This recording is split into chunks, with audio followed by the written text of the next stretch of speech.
iki mulai nanjak kayak aku iki goncengan telu karo anak bojoku. Dadi yo mobat mabit kae montorku koyo nggawa boto sakrit kae lah. Oke, balik maneh ketemu karo aku yo Paijo Ngatno. Lagi mumpung terang ceritanya dolan yang omahe Simbok. Lagi tak sepilke dalanan yang omahe Simbok ya, yes kaya ngene iki. Remuk kabeh iki dalanane akeh sing rusak, urung didandani ya. Neng desa kaya ngene iki dalanane. Tapi suasanane tenan iki, sik sahdu banget. Si akeh wit-witan. Yo masih dalanane gronjalan kaya ngene iki, remuk kabeh, tapi yo sahdu. Soale yo pemandangane kiwa tengen kuwi isih akeh wit-witan gedhe ngono lho. Iki wayah sore mumpung terang aku dolan karo anak bojoku arep ning gone simbokku ngono. Sajane jarak omahku karo gone simbok kuwi ya ora adoh, paling ora ana 10 menit kuwi wis tekan gone simbok. Tapi nek aku ora prei kerjono dadi ora iso dolan nang omahe simbok. Kaya ngene iki lho. Iki jane wis diaspal tapi wis aspale rusak tahun mbuh kae. Lagi enek kretek ngono lho. Ngerti kretek ora jembatan. Dalane munggah mudhun kaya ngene iki. Iki mulai nanjak kayak aku iki goncengan telu karo anak bojoku.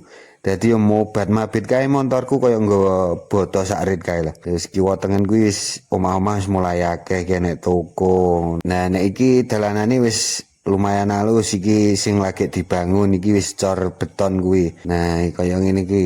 Wayah sore iki ning nggonku iki ruwame enek kegiatane cah nom-nom kuwi lho. Lah iki ning pinggiratan iki ruwame cah arep poli kuwi lho. Nah iki ketemu kanca-kancaku.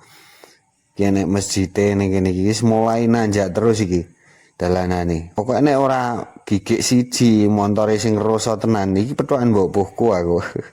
Pokoknya motornya ora rasa gigik siji no wis ora bakalan kuat munggah boncengan teluan iki. Jadi kancaku akeh iki dadi ning kene iki mergo ya tanah kelahiranku iki. Iki nanjak terus. Soale omahe Simbok kuwi bagian yes lumayan ning dhuwur gunung lah, desa kae pokoke. Iki arep gak kuat motorku suasanane sore hari. Iki sekitar jam 5 aku budal nang omahe Simbok iki. Kaya ngene iki kiwa tengene kan cek akeh wit-witan ta. Ya iki pisan-pisan tak sepilke dalanane ning omahe Simbok ya. Kanca-kanca ben do ngerti. Lah iki wis cedhek karo omahe Simbokku.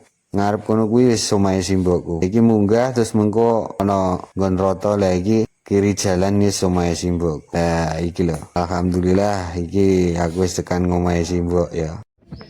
Oke pren iki wis tekan ngomahe Simbokku ya iki. Nah iki wis ning omahe ngene Simbok. Nah iki dolan ning omahe Simbok. Simbok masak apa, Mbak? Masak tahu karo jamur. Simbok masak tahu karo jamur. Kayak pawone sik tradisional lho, pren. Iki pawone sik pawon apa ya? Peninggalan zaman kerajaan iki ya. Siang ini iki kahanane omahe Simbok. Sejan.